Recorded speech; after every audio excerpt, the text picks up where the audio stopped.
¿Ha innovado Samsung lo suficiente con sus nuevos productos o ha sido extremadamente conservador? Pues te voy a comentar muchísimo sobre lo que se ha presentado de Samsung, pero además otras noticias relacionadas con Xiaomi, con la situación complicada de Oppo en Europa y muchas otras cosas. Sed bienvenidos al episodio número 8 del podcast de Territorio Android. Espero que estéis muy bien.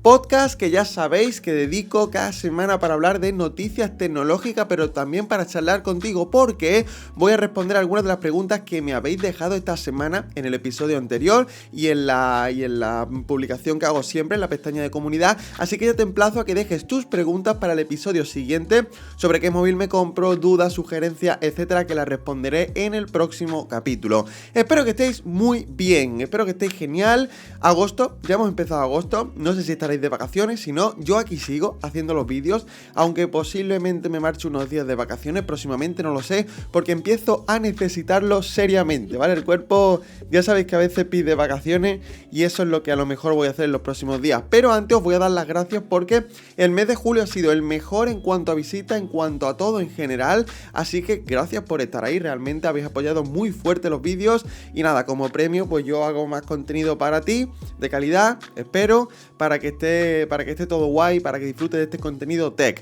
Así que bueno, si estás de vacaciones, si no, espero que disfrutes de este episodio número 8, cógete un café como tengo yo aquí, o un refresco, una cerveza, lo que te dé la gana, y vamos a comenzar, que hay actualidad que comentar importante y respuestas, bueno, mejor dicho, y preguntas muy top que responder.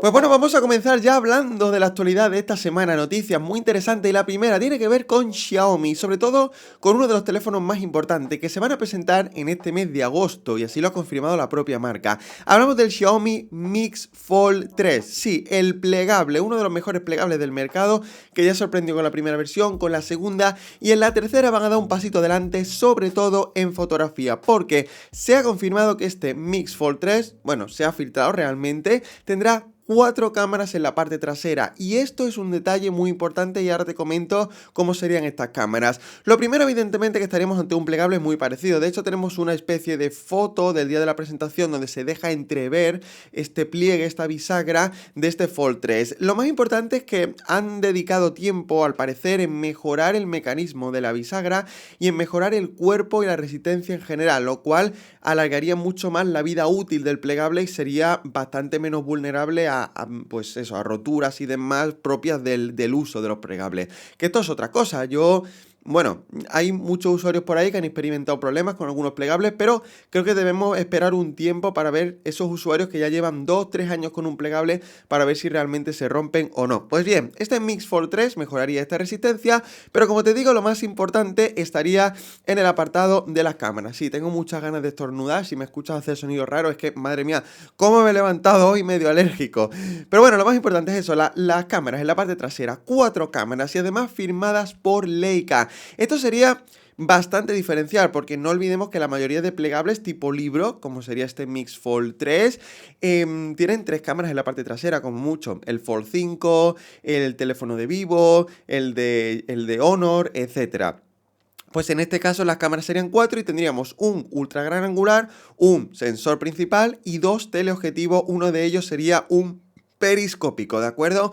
Así que pues imagino que será uno un por 3 y el otro un por 10 o un por 5, no lo sabemos, no se ha confirmado mucho más, pero ojito con el Mix Fold 3, porque Xiaomi en su momento dio ya una lección de diseño, de hacerlo delgado, etcétera, y si consiguen mejorarlo y encima conseguir posiblemente la mejor fotografía en un plegable, pues lo mismo Samsung dice, oye, acabo de sacar los Fold 5 y no he innovado tanto. Después vamos a hablar de eso, pero ojito a este plegable de Xiaomi. La siguiente noticia es bastante negativa o más que nada preocupante y tiene que ver con Oppo porque, ojito, ya sabéis que Oppo ha abandonado recientemente algunos mercados de Europa, como son Alemania, por ejemplo, mercados importantes, y estamos hablando de una firma muy importante, que no olvidemos que es de las que más vende a nivel mundial, de las que más dinero tienen, etcétera. Pues ojito, porque al parecer Oppo abandona Francia, el siguiente mercado europeo que va a abandonar esta firma china y que realmente es bastante preocupante. ¿Y por qué ha pasado esto? Pues a ver, ya sabéis que en Francia ha habido una pelea entre Oppo y Nokia por el tema de las patentes. Han ido a juicio, todo esto, pero Oppo ha ganado dicho juicio. O sea, no es que hayan perdido y los hayan obligado a irse, etcétera. No, de hecho le ha ganado el juicio a Nokia y ya está. No vamos a entrar ahí porque es un poco complicado. Pero al parecer Nokia tiene un periodo de alegaciones, ¿vale? Puede reclamar esta sentencia, por así decirlo, ¿vale? No nos vamos a poner aquí a entrar en derecho. Y Oppo al parecer ha dicho que si se ve perjudicada, que si estas alegaciones se aceptan y demás, pues eso, les perjudica como marca, con lo cual ha decidido adelantar su salida. ¿Yo qué queréis que os diga? Os voy a dar mi opinión personal de por qué ha pasado esto. Lejos de juicios y demás, que esto es una realidad, ha pasado, han estado a hostias, básicamente, Nokia y Oppo en Francia. Para mí quizás se debe más a un tema de ventas, y es posible. Estamos viendo como ciertas marcas grandes, tipo Oppo, etcétera, se las están viendo duras para vender teléfonos, para tener una buena cuota de mercado en Europa, por ejemplo, y Oppo es una de ellas. Ya se fue de Alemania y de otros mercados, con lo cual, ojito. La pregunta es, ¿peligra la situación de Oppo en general en Europa? Pues al menos en España, por lo que hemos leído, Oppo no ha dicho nada al respecto, y parece ser que de momento no peligra, y al parecer Oppo está vendiendo relativamente bien en España. Pero fijaros las señales que hay un poco. El Fine X6 Pro no ha llegado este año. O sea, es un síntoma un poco extraño, porque su terminal estrella, su gama alta, vale que a lo mejor no va a vender tanto como Samsung, etcétera, pero es un terminal que lo tiene todo, y que por cierto te adelanto que posiblemente voy a probar quizás. Ahí te lo dejo, si no te has suscrito es tu culpa únicamente. Pero bueno, dicho eso, no se ha confirmado nada en España y quiero saber tu opinión. ¿Crees que Oppo se va a ir de España en algún momento? Yo sinceramente creo que a corto o medio plazo no, pero aquí no se puede descartar nada. Hemos visto otras firmas que han caído y si realmente no venden o tienen algún tipo de problema, lo mismo desaparecen. Dicho lo cual, pues no lo sé, porque Oppo hoy en día te vas por centros comerciales, tiendas y demás y están por todos lados, pero esto puede cambiar de la noche al día y si tienen algún problema o no venden suficiente, pues se pueden marchar. Y venga, sí, ha llegado el momento, vamos a centrar nuestra atención en Samsung. Ya os lo prometí la semana pasada que nos vamos a centrar en todo lo que ha presentado la firma coreana y como seguramente esta semana ya habréis visto muchas primeras impresiones, hayáis leído muchas specs y demás, yo os voy a comentar un poco lo más importante y sobre todo después, al final, cuando te comente los productos, te voy a dar mi opinión sincera sobre lo que me parecen, sobre si Samsung ha innovado, si se ha quedado muy conservadora, si es lo que tenía que hacer, si no, vamos a ver. Lo primero, plegables, evidentemente, lo más importante, han presentado el Z Flip 5 y el Z Fold 5, la renovación esperada. Y oh, sorpresa, ya sabíamos más o menos lo que iba a ser y oh, sorpresa, no hay tampoco una innovación excesiva, es decir, no hay un cambio super heavy en cuanto a especificaciones y demás, pero sí en el diseño. Vamos a empezar por el Flip 5 y aquí evidentemente te voy a comentar algunas cifras, algunas specs que debes saber, pero el cambio principal está en la parte de fuera, como ya sabrás. Evidentemente tenemos un teléfono con unas dimensiones muy parecidas, con 187 gramos de peso, 15,1 milímetros plegados, 6,9 desplegados, se ha aligerado y se ha adelgazado en general el cuerpo del dispositivo. Tenemos como novedad el Snapdragon 8 Generación 2 for Galaxy como procesador. Ojito, porque esto puede mejorar aspectos como la autonomía, que el año pasado no es que fueran dramáticas, pero no estaban bien ni mucho menos. Dicha autonomía estará soportada por una batería de 3700 miliamperios. Aquí no ha habido subida. 25 vatios, sigue siendo vergonzoso. En serio, Samsung, 25 vatios y 10 vatios de carga inalámbrica. Yo ya me tiro la toalla con la carga rápida de Samsung porque es que no les da la gana de meterlo, ni en dispositivos tan caros. Y luego, cosas interesantes. Tenemos doble cámara en la parte trasera, que son las mismas del año pasado, así que no te voy a aburrir. Android 13, One UI 5.1. Y luego, tema pantallas, importante. La interior es prácticamente igual que el año pasado. 6,7 pulgadas, Full HD+, AMOLED, 120 Hz, etcétera. Y este formato 22:9 súper panorámico. Ahora hablamos del pliegue, de la bisagra, ¿vale? Que no me lo olvido porque es lo más importante.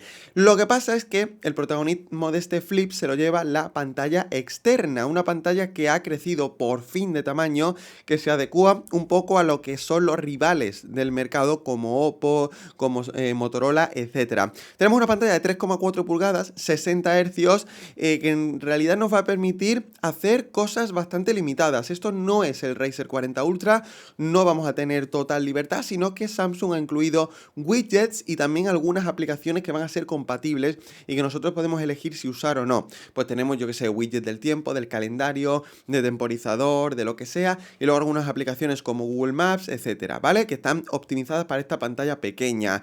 Pantalla pequeña que realmente me mola, que tiene muy buena pinta y que ahora sí creo que me encaja con lo que pide el mercado y que vamos a ver qué tal es su uso. Pero claro, no podemos dejar atrás, evidentemente, aparte de la pantalla pequeña, el nuevo mecanismo de pliegue, la nueva bisagra en la que ha trabajado Samsung para ponerse a la par de otros rivales. Sí, por fin ya este Flip 5 se cierra totalmente y el Fold 5 también. No tenemos ningún gap en el pliegue, con lo cual no va a entrar polvo, no va a entrar suciedad, pero sobre todo pues no nos da ese toque de no verlo totalmente plegado. Gracias, menos mal, por fin lo han hecho. Pero claro, como consecuencia de esto han tenido que invertir mucho tiempo y seguramente dinero en esta nueva bisagra que es gota de agua, como tienen otros rivales, y seguramente les ha salido tan caro que han tenido que prescindir de renovar otros componentes. Después haremos una reflexión como esto, pero bueno, ya está, ya lo tenemos, por fin, ya se pliega completamente y realmente pues compite con el resto de rivales en este apartado, aunque luego habrá que probarlo y demás para ver si realmente está a la altura, está por encima, está por debajo y demás.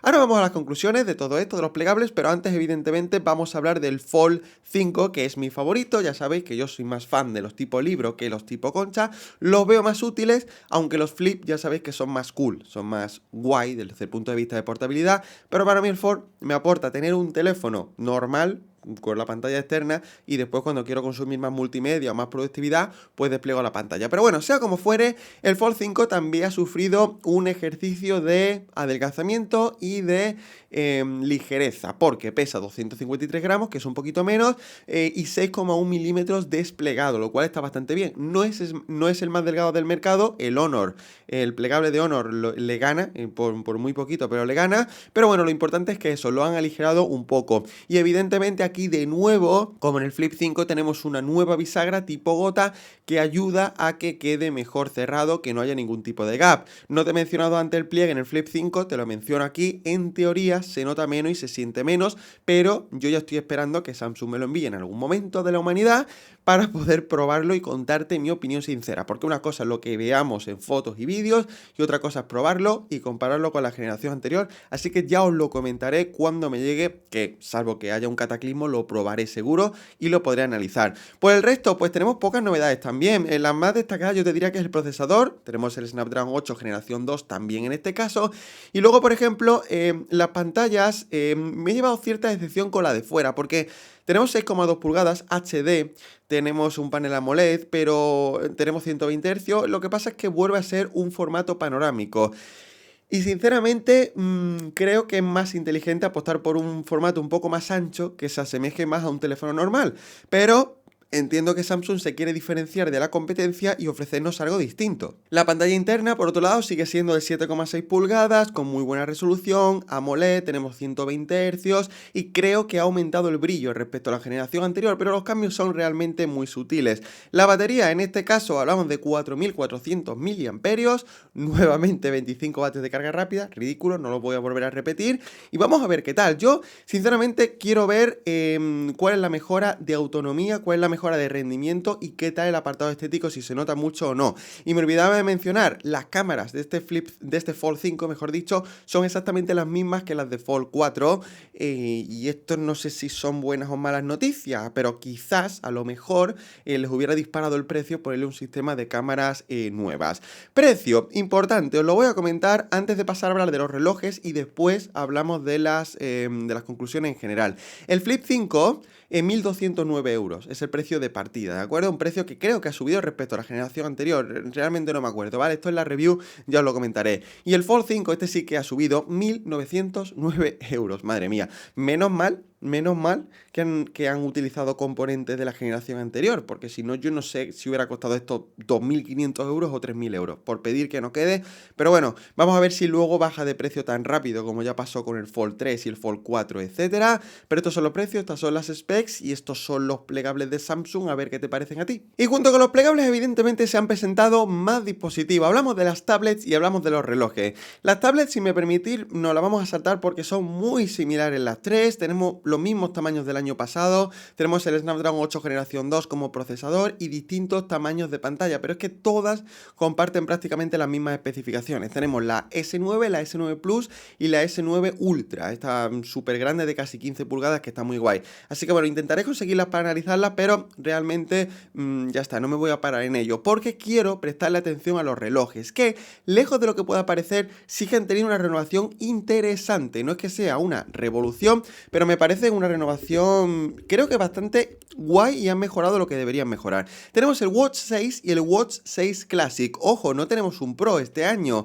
Quizás porque el Watch 5 Pro estaba muy bien, quizás porque no merecía la pena, quizás porque no se vende, no lo sé. El caso es que tenemos el 6 y el 6 Classic. Son muy similares en cuanto a diseño. El Classic sufre un cambio que es muy interesante, pero el 6 normal es igual estéticamente que el año pasado, pero han mejorado sobre todo, y esto me ha gustado mucho, los biseles de pantalla y se ve mucho más aprovechado que en el Watch 5. De hecho, se dice que ha crecido un 20% el tamaño de la pantalla, lo cual es mucho para un reloj y está muy bien. Tenemos en 40 milímetros y 44 milímetros, lo que se traduce en 1,3 y 1,5 pulgadas de pantalla respectivamente. Tenemos también un nuevo procesador, el Exynos W930, es un dual core, 2 GB de RAM y 16 de almacenamiento. Batería 300 mAh para el de 44 milímetros, 425 mAh para el de 44. Perdón, de 40 tendrá 300 y el de 44 tendrá 425. Luego, evidentemente, Wear OS en su versión número 4, creo que son los relojes que estrenan esta nueva versión. Y evidentemente tenemos un montón de sensores: frecuencia cardíaca, señal cardíaca eléctrica, análisis de impedancia bioeléctrica, temperatura, acelerómetro, barómetro, giroscopio, sensor geomagnético, sensor de luz, etcétera. Podemos parametrizar un montón de variantes de la salud y eso está muy bien. Luego, evidentemente, tenemos resistencia al agua hasta 5 atmósferas, lo cual está muy bien y ya está. Y sobre todo luego Samsung se ha enfocado en mejorar ciertos parámetros como el sueño. Nos va a dar mucha más información y sobre todo de integrarlo muchísimo mejor con el ecosistema de Samsung en general, que lo están haciendo muy bien. A mí el Watch 6 sinceramente me gusta muchísimo, el Watch 5 ya me encantó y creo que es un reloj que cuando baje de precio va a ser incluso más interesante, porque esta versión parte de los 319 euros para el modelo de 40 milímetros evidentemente, pero fijaros que ya el Watch 5 lo he llegado incluso a ver por 170, 200 euros, así que si os esperáis algunos meses vais a encontrar la versión de 40 milímetros a muy buen precio, así que muy buen reloj. Pero luego a mí el que más me gusta sinceramente, que tengo muchas ganas de probar, es el Watch 6 Classic, y es que sí, vuelve el bisel giratorio físico. Muy bien, bravo Samsung. Lo habíamos echado mucho de menos y sinceramente era una pena que no lo hubieran puesto ya, porque es un apartado que los diferencia de la competencia y sobre todo es un reloj muy bonito realmente. Como su nombre indica, es un reloj más clásico, menos deportivo, pero sigue teniendo todas las bondades que tiene el Watch 6 normal. Y este bisel sobre todo nos impedirá tener que tocar la pantalla siempre y ensuciarla. Aparte es mucho más intuitivo porque es un bisel, nos da una respuesta áptica, así que está guay. Es como la Digital Crown del Apple Watch, pero a lo grande, pero rodeando todo el bisel del reloj. Luego tenemos aquí dos versiones. Yo este quizás es el que me compraría, 43 milímetros y 47 milímetros. Quizás me compraría el de 43 porque mi muñeca no es muy grande. De hecho, fijaros que tengo el Apple Watch de 44 milímetros y me queda bien. Pero es que tampoco me gustan relojes muy pequeños porque quiero ver la información. Así que muy buenos tamaños. Y pantallas de 1,3 y 1,5 pulgadas. ¿Son las mismas pantallas? Sí, el mismo tamaño, pero es que el bisel, como ocupa más espacio, por eso la esfera en general es más grande. Luego mismo procesador, misma RAM, mismo almacenamiento y misma batería. Exactamente lo mismo. Así que no creo que tengamos muchas diferencias en cuanto a autonomía entre los dos relojes. Se me olvidaba decir que tenemos evidentemente versiones Wi-Fi, tenemos versiones LTE y evidentemente tenemos Bluetooth 5.3, etcétera, etcétera, NFC para hacer pagos y todo esto. Realmente las diferencias entre el 6 y el 6 Classic están en el diseño y en que es un poquito más grande el Classic. En el resto son exactamente igual y a mí me mola porque no renunciamos a nada aunque nos compremos el más barato. Eso sí, yo tengo muchas ganas de probar el Classic. ¿Qué os parece? A mí estos relojes me gustan mucho.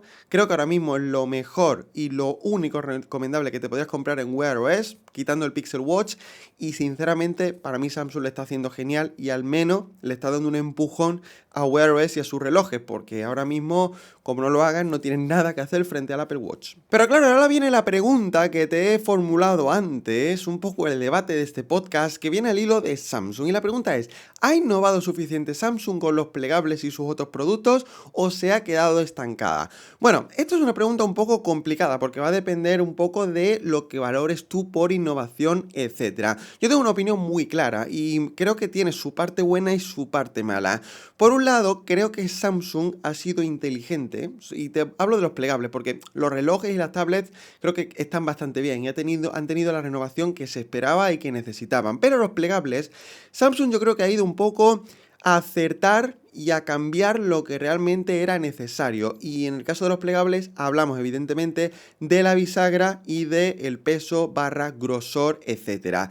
Aquí han ido a arreglar lo que no funcionaba y era tener una bisagra así que hacía un pliegue que se notase muchísimo, que se quedaba por debajo de la competencia y encima que no cerraba completamente. Y esto ya lejos del punto de vista estético, que también, y del simétrico, para la salud de la pantalla plegable es malo porque entraba polvo. Yo realmente he probado el Fold 4, el Flip 4 y cuando lo llevaba en el bolsillo, cuando lo abría, sí que entraba suciedad en el plegable, con lo cual esto a lo largo del tiempo puede causar daños en el propio panel. Así que bien por esta parte y han acertado y realmente creo que lo han trabajado muy bien. Aparte se ve sólida, se ve que han disminuido el tamaño de la bisagra, se ve que va a ser de calidad, ya lo era en el Fold 4, así que yo creo que aquí estaremos bastante tranquilos y ahora podríamos decir que tanto Samsung como otras marcas están a la par en cuanto a mecanismos de bisagra y demás. Pero claro, el resto de specs, el resto de elementos se han visto un poco sacrificados y tenemos una renovación más bien discreta.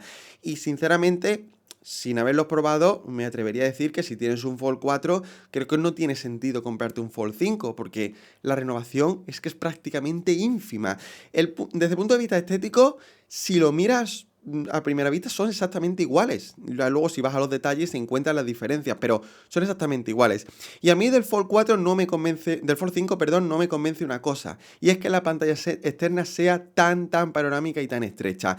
Precisamente, muchos usuarios de teléfonos plegables tipo libro, como yo, que me gustan mucho, valoramos que la pantalla de fuera sea lo más parecido posible a un teléfono tradicional. ¿Por qué? Pues porque lo queremos usar así el 80% del tiempo y después cuando necesitamos algo más, pues lo abrimos y disfrutamos de más tamaño de pantalla para jugar, para ver vídeos, etc. Tampoco me gusta el formato del de Oppo, ¿vale? Del Fold de Oppo, porque es para mí demasiado achatado y demasiado pequeña la pantalla y demasiado ancha, a mí no me gusta. Creo que un intermedio como ha hecho Honor y Huawei y demás, creo que está muy bien, porque es una pantalla prácticamente igual a un teléfono tradicional y eso mola. Pero Samsung ha optado por aquí, yo creo que sabiamente, para diferenciarse de los rivales. Te dice, oye, pues yo te doy un teléfono más estrecho, que a lo mejor es más cómodo para ti en mano, y luego ya cuando quieras tener más comodidad, hables el teléfono. Con el Fold 4 yo sinceramente tuve una muy buena sensación de comodidad porque es muy estrechito, pero claro, luego era muy grueso, con lo cual en el bolsillo se notaba un poco tocho. Así que vamos a ver qué tal con este Fold 5. En cualquier caso, yo creo que este plegable cumplirá donde tiene que cumplir, que volverá a ser justito en fotografía, si comparamos la relación calidad-precio, evidentemente, pero que estará potenciado nuevamente por un software y un ecosistema como ningún otro. Ahora mismo Samsung lleva la delantera en esto. Ni Oppo, ni Huawei, ni Honor tienen un ecosistema ni un software tan potente para sacarle partido a un plegable.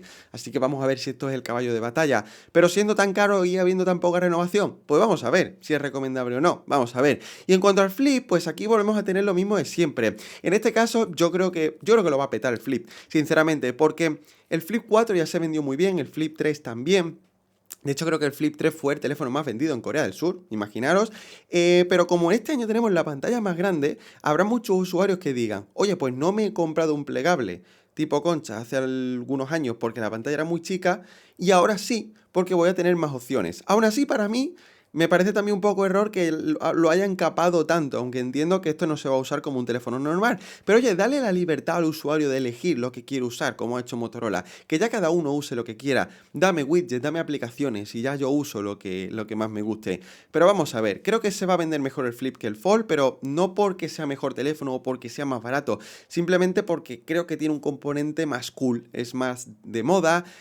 Para gente que no le gusta tener un tocho de teléfono en el bolsillo va a ser muy muy guay, muy interesante y aparte que queda muy guay. Así que vamos a ver qué tal. Para mí, Samsung creo que no ha innovado mucho, salvo en el mecanismo de la bisagra, pero es que lo único que ha hecho es asimilarse a sus rivales. Creo que ha sido bastante conservadora, pero por otro lado ha sido inteligente, ha acertado donde tenía que acertar, ha corregido lo que tenía que corregir y vamos a ver qué tal. Dime tu opinión en comentarios, necesito saberla para ver si Samsung se ha convertido en Apple o no. Pero bueno, sigue siendo Samsung y va a seguir vendiendo. Pero bueno, llegamos a la parte del podcast que más me gusta, la más importante, la de responder vuestras preguntas de esta semana. He seleccionado 7-8 preguntas muy interesantes. Creo que la semana pasada me pasé, seleccioné demasiadas preguntas. Luego cuando estaba editando digo, madre mía, el que se escucha el podcast hasta el final es para darle un premio.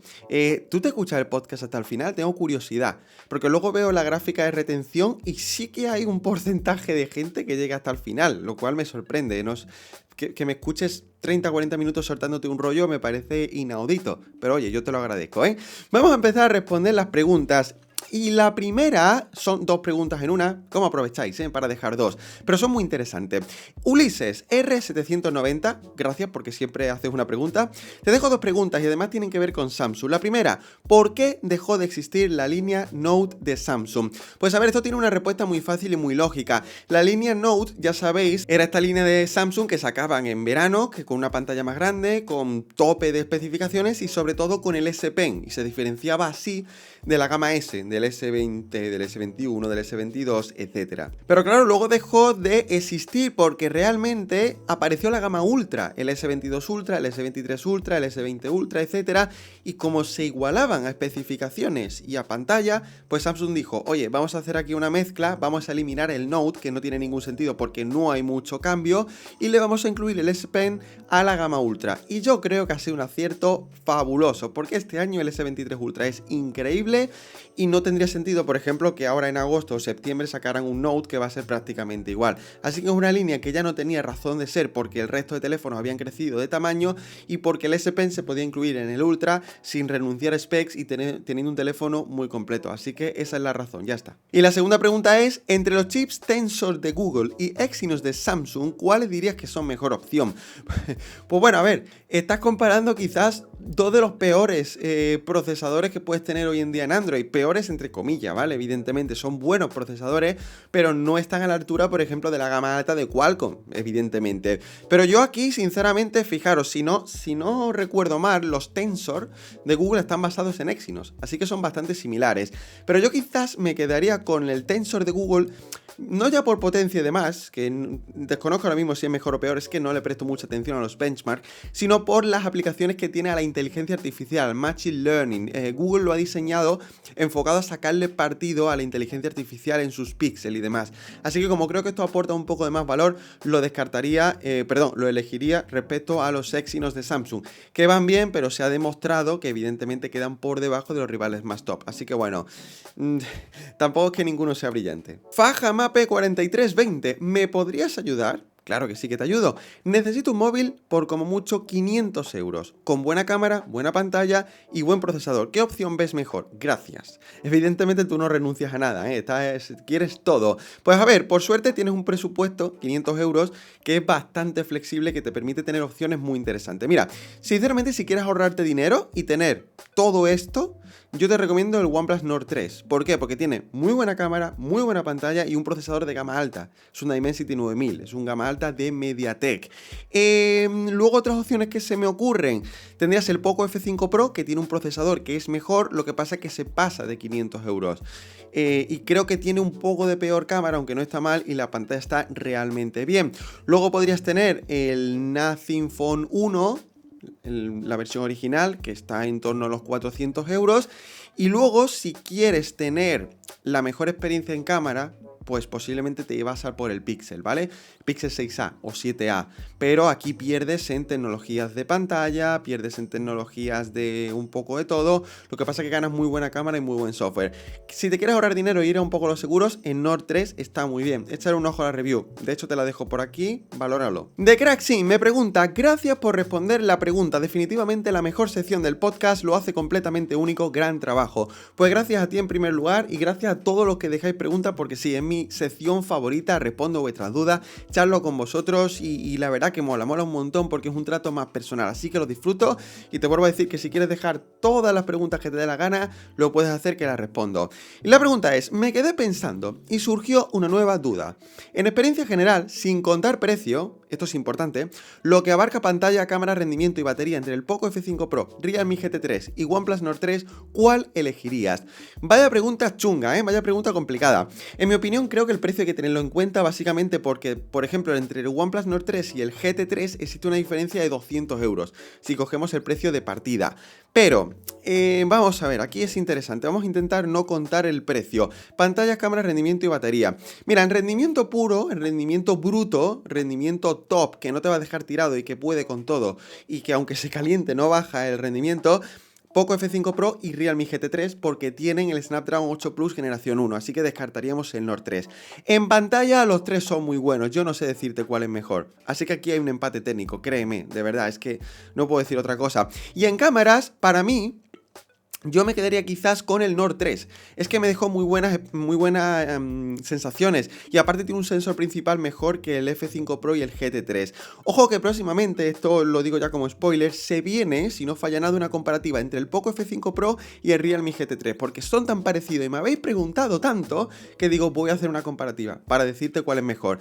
Pero sinceramente, si quieres rendimiento puro y duro, Realme y el Poco. Si quieres más cámara, pues el Nord 3. Es así de simple. Y si ya te quieres ahorrar dinero y relación calidad-precio, pues el Nord 3, evidentemente. De Pérez Oficial, estoy pensando en regresar a Huawei. ¿Cuál escogerías como secundario? ¿Huawei Mate 50 Pro, P50 Pro o P60 Pro? Busco que tome buenas fotos, un buen zoom, batería, carga rápida, sonido, pantalla, saludos desde Chiapas, México. Vaya, que lo quieres todo, ¿vale? A ver, cualquiera de ellos es muy buen teléfono, sinceramente. Mira, si quieres buen zoom y sobre todo batería, quizás el Mate sea más interesante. ¿Por qué? Porque el Mate es un teléfono que generalmente tiene más amperaje, tiene mejor autonomía, es un teléfono también más grande. Así que si la batería es importante para ti, el Mate 50 Pro está muy bien. Si por el contrario sacrificas un poco de batería y prefieres un teléfono más cómodo en mano, más estilizado y demás, pues el P50 Pro o el P60 Pro, da igual. Yo el P60 Pro no lo he probado, pero el P50 Pro sí lo tuve de teléfono personal y me encantó. El que quieras, el que quieras. El Mate, si buscas autonomía que te dure muchísimo más, y los P, si buscas más estética. Es que luego en el resto son muy similares y todos hacen fotazas. Movax9651, ¿sigues encontrando fiable que OnePlus aún tiene fuerza a pesar de que su Oxygen ha cambiado al menos en lo estético? Opción para usar la marca. Esta es una de estas preguntas que tengo que ordenar en mi cabeza para saber qué has querido decir. Vale, la pregunta básicamente es si sigue siendo fiable OnePlus hoy en día a pesar de que Oxygen no es lo que era.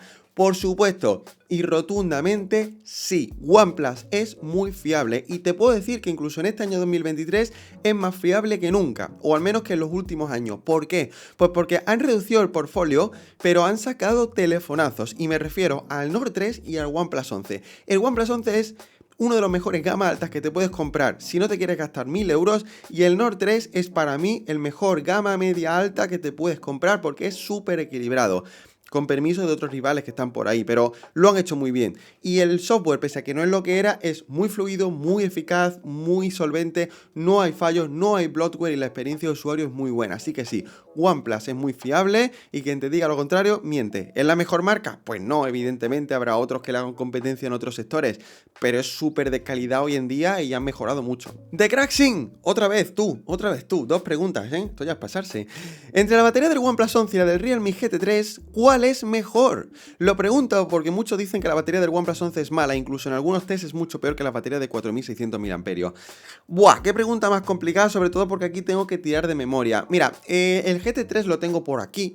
Lo tengo por ahí tirado, creo.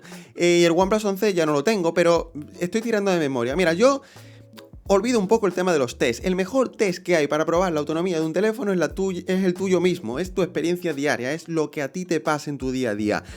Ambas autonomías, tirando de memoria, están muy bien y muy similares. Yo no me atrevería a dar un ganador.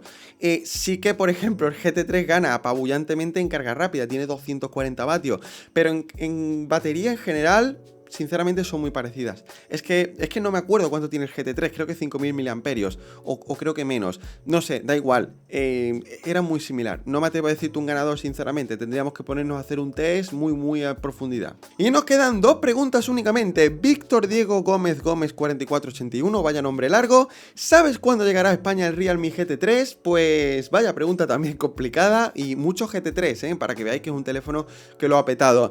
Pues no tengo información, de verdad que no. Y me resulta súper extraño y realmente no sé por qué no ha llegado.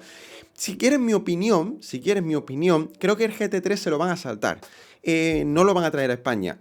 Lo sacaron en otros mercados, yo lo tengo aquí, de hecho me lo enviaron, tenía algunas unidades y es un telefonazo, es una pena que no llegue, pero creo que se van a esperar al GT5, porque presentarán el GT5 y el GT5 Pro y esos sí los traerán a España, serán similares, incluso mejor, y creo que ya lo harán de otra manera, pero sinceramente es una pena y no te puedo dar más información, porque es que le he preguntado a la gente de Realme y ni ellos mismos saben. Y la última pregunta, venga, me ha llamado mucho la atención, Misters o MS Wembes, no sé cómo se lee, OnePlus 11 o Motorola Razr 40 Ultra.